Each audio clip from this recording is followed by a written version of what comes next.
So how great is this, eh? It's a sign of life from Patrik Laine. A video tweeted out by Patrik Laine on Twitter, reporter for danlescoulisses.com, shows Patrik Laine of the Montreal Canadiens streaking down the wing and firing some shots on goal. The first one gets deflected off the blocker or the stick, and the second one actually ends up going in. The goalie makes the save, it pops up, and then it slides behind him. But what this got me thinking about was the future of Patrik Laine. Obviously, this is a practice clip. There is nobody interfering with Laine, and there's nobody who's trying to get the puck off of him. So obviously it's an ideal environment, but still, when it comes to Montreal Canadiens forward Patrik Laine, a guy who, at one point, was on top of the world, with multiple power play goals, one-timers on the power play, and just an absolute bomb of a slap shot. This is a guy who, 1 year ago, was making a significant impact with the Montreal Canadiens after being acquired from the Columbus Blue Jackets for Jordan Harris. There was so much anticipation for what Laine could be, and the idea of Marty St. Louis bringing the best out of this guy was always going to make some Habs fans giddy. And for good reason. We ended up seeing that last season as Laine ended up scoring himself 33 points and 20 goals in 52 games played. Doesn't seem like the most incredible point production in the world, but the reality is Laine was able to get the bulk of his production in a short amount of time last year. There would be stretches where he didn't do much, but there would also be stretches where he seemingly did everything. And the multiple points and the multiple goals would pile up on themselves. This week in January last year was a stellar week for Laine, and he is one of the reasons the Montreal Canadiens even made the playoffs last year. But the thing with Laine is that his career has gotten derailed so much that it's difficult to fully predict where everything goes down next. Laine is 27 years old, and he is going to be 28 by the time next season starts. He's making $8.7 million a year till the end of this season, and based off of the way he hasn't been available for the Canadiens, I see no reality where this guy ends up re-signing with the Habs, even if it's for cheap. Laine is a player with a very specific skill set that NHL teams will pay money for, and even though that skill set didn't show itself off in Montreal all too much, he only had 1 point in the 5 games that he did play with the Canadiens, there still will be teams fighting to sign this guy because they want to reignite the former 40-goal frame that he used to have. The guy who was able to be a point-per-game player in Columbus just 3 seasons ago. This is a player that still does have potential, but whether or not the Montreal Canadiens want to be the team to expand upon that, that's debatable. And here's the thing, too.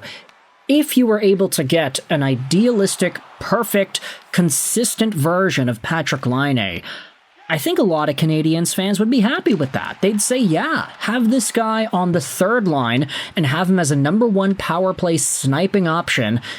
You might have to move some other guys around on the power play just to fit everybody in, but Patrik Laine as a 1T option for an Ivan Demidov sounds awesome.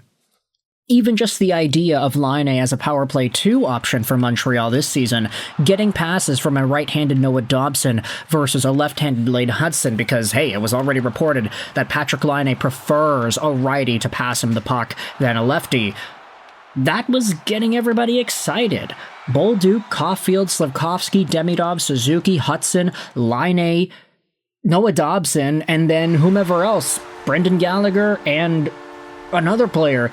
That could be your power play units for both 1 and 2, and it would be very dangerous, and Laine's overall goal production, as long as it carried over from last year to this year, it would be a very good plus on a second unit. But unfortunately, the guy ended up missing so much time throughout the course of the year. We're already halfway through, and he's only played 5 games. The fact that there was a video of him going out there and practicing is a good sign. but a lot of folks in the comments are going out there and saying some pretty interesting things.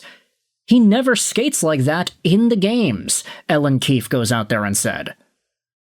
Zay replies, hey, it's because he's been injured for 2 years. Nicolas Desbiens-Dagenet also goes out there and replies, last year he played with a lingering injury, and to start this year, he had a hernia. That's why we haven't seen him skate like that in games. But the Habs are making sure there's nothing wrong with him before bringing him back. Now, bringing him back to the Habs is one thing. Whether or not Patrik Laine is going to be on the Habs next year is another. And heck, what exactly is the dollar amount that this guy ends up signing for once he hits unrestricted free agency?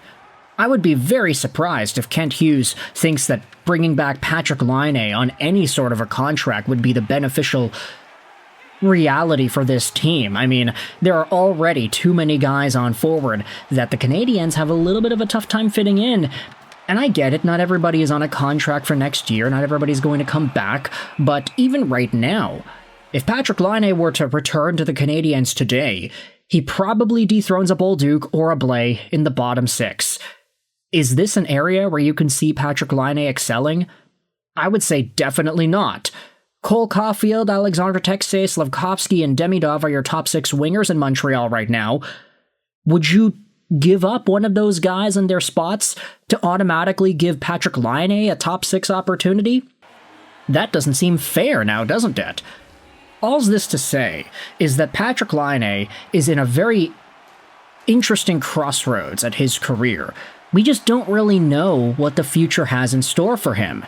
And if this video by Patrick Goulet is an indicator as to the versatility, the speed, and the shot that Laine can bring upon his return, if he can play like this in the games, then obviously there is a lot to be excited for. He just doesn't do this in games, though, so until I am proven wrong, I'm going to keep on saying it like that. So with all this in mind, I want you to let me know your thoughts in the comment section below. What does the future of Patrik Laine look like for the Montreal Canadiens? Is this a guy that you can see genuine Habs value out of this season and potentially beyond? Assuming he doesn't re-sign with the Habs, what does the contract look like in 2026-27, the contract that he gets in free agency? Who coughs up the money to get him, and who tries to have their hand at fixing him and his difficult career up to this point? Montreal tried it, and it was fine, but he has been hurt, and now we are starting to see some signs of life. The future of Patrik Laine is very, very strange, and I want you to let me know your thoughts in the comment section. How do you feel about this guy and his story? I hope you enjoyed this video, and bye.